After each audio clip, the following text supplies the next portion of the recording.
মোৰ সকলোৰে শ্ৰদ্ধা আছে, সেইটো বেলেগ। কিন্তু মিটিংখনৰ যিটো মেনেজমেণ্টত হয়তো অলপ ডিচিপ্লিন হ'লে বেছি ভাল আছিল, কিন্তু এই ডিচিপ্লিনটো মই বৰ দেখা নাপালোঁ। আৰু বৃহৎ বিশ্ববিদ্যালয়ৰ ভাইচ চেঞ্চেলৰ মাতিছে, তেওঁলোকৰ শংকৰদেৱ সম্পৰ্কে বেকগ্ৰাউণ্ডটো কি মই নাজানো, আৰু বহুতেই দীঘলীয়া হৈছে। আৰু মঞ্চত যদি আপোনাৰ একেলগে 20-25জন মানুহে কথাবিলাক ক'বলৈ ধৰে, তেতিয়াহ'লে যিটো ছেমিনাৰৰ কথাটো যিসকলে গৱেষণা পত্ৰ প্ৰেৰণ কৰিব বা পঠন কৰিব, তেওঁলোকক এফেক্টেড হয় সেইটো কথা, যে তেওঁলোকে হয়তো সেই সুবিধাটো তেওঁলোকে নাপালে। গতিকে আৰু এটা ডাঙৰ কথা কি, আমাৰ সময়ৰ যিটো ডিচিপ্লিন, সময়ৰ যি মানে সঠিক কাম সঠিক সময়, মানে টু দ্য পইণ্ট, সেই কথাটো বৰ মই দেখা নাপাওঁ। গতিকে ইয়াৰ কাৰণে হৈছে কি, আগতে অলপ এটা ৰিহাৰ্চেল এটা লাগে আচলতে, যে কোনখিনি সময়ত আমি কি কৰিম। আৰু ইয়াৰ পৰা আৰু এটা কথা হয় কি, মঞ্চত যিখিনি ব্যক্তি আছে, সেই ব্যক্তিখিনি যদি খুব দীঘলীয়াকৈ কয়, তেওঁলোককো এটা সময় বান্ধি দিব লাগে যে আপুনি 2 মিনিটৰ ভিতৰত কওক। কিন্তু কিছুমানে যদি 1 ঘণ্টাকৈ কয়, তেতিয়াহ'লে বাকী যিখিনি কথা কোৱা লোক, সেইখিনি কথা ক'ব নোৱাৰোঁ। মইতো কথা ক'ব নাপালোঁ ইয়াতে, কাৰণ মোৰ কোৱাৰ ইচ্ছা আছিলে, কিন্তু মই কথা কোৱা নাই, মই ইচ্ছাও নকৰিলোঁ যে নাই, যিখিনি তেওঁলোকে কৈছে কওক, কোনো কথা নাই। আৰু গতিকে এনেধৰণৰ ডিচিপ্লিন এটা হ'ব লাগে বুলি মই ভাবোঁ। আৰু আমাৰ বটদ্ৰৱা অঞ্চলৰ ৰাইজে একত্ৰিত হৈ মিলি আজি সুদূৰ পৰহি আৰু তথা অত্যন্ত এটা গুৰুত্বপূৰ্ণ এখন সভা আজি ইয়াত আয়োজন কৰিলে, য'ত দেশৰ বিভিন্ন জাগাৰ পৰা উপাচাৰ্যসকল তথা বিশিষ্ট ব্যক্তিসকল, বিদ্বানসকল আহি তেওঁলোকৰ ভাষণ প্ৰদান কৰিছে।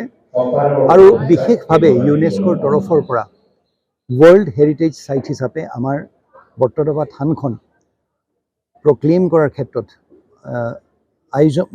এনেধৰণৰ তেওঁলোকে এটা সিদ্ধান্ত ল'বলৈ তেওঁলোকে আগবাঢ়িছে, য'ত আমাৰ থানখন এটা ৱৰ্ল্ড হেৰিটেজ চাইট হিচাপে ডিক্লেয়াৰ কৰা হ'ব।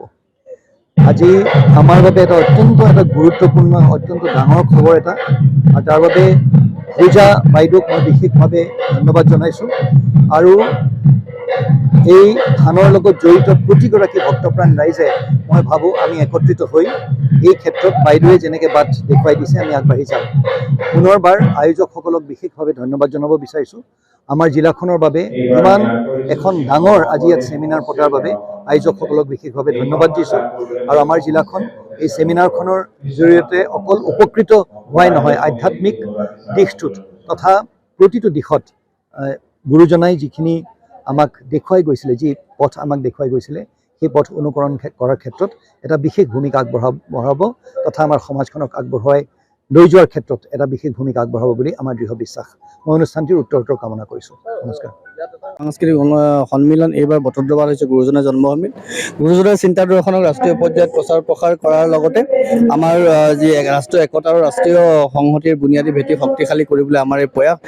সমূহ বৃহত্তৰ বটদ্ৰৱাবাসী ৰাইজৰ লগতে অসমবাসী ৰাইজৰ সহায় সহযোগিতা ভাৰতবৰ্ষৰ বিভিন্ন ঠাইৰ পৰা বিজ্ঞসকল আহিছে। JNU ভাইচ চেঞ্চেলৰ লগতে 6খন বিশ্ববিদ্যালয়ৰ পৰা ভাইচ চেঞ্চেলৰসকল আহিছে। পাঞ্জাৱ চেণ্ট্ৰেল বিশ্ববিদ্যালয়, মিজোৰাম চেণ্ট্ৰেল বিশ্ববিদ্যালয়, অসম মহিলা বিশ্ববিদ্যালয়, ভট্টদেৱ বিশ্ববিদ্যালয়, কটন বিশ্ববিদ্যালয়, তেওঁলোকৰ ভাইচ চেঞ্চেলৰসকল আহিছে। যে মেজৰ জেনেৰেল JD বক্সী আহিছে, অজস্ৰ আপোনাৰ অধ্যাপক আহিছে, গৱেষক আহিছে। আজি তেওঁলোকে পুৱাৰে পৰা আপোনাৰ গোসাই বস্তু আনি স্থাপন কৰা হ'ল। এতিয়া এটি সমূহীয়া দিহানাম অনুষ্ঠান হৈছে। ইয়াৰ পিছত আমাৰ সূত্ৰধাৰ শীৰ্ষক এটি গীত হ'ব, তাৰপিছত আমাৰ উদ্বোধনী সূত্ৰ আৰম্ভ হ'ব। যিকোনো খবৰৰ বাবে যোগাযোগ কৰক 7099017330 লগতে 7099017110 নম্বৰত।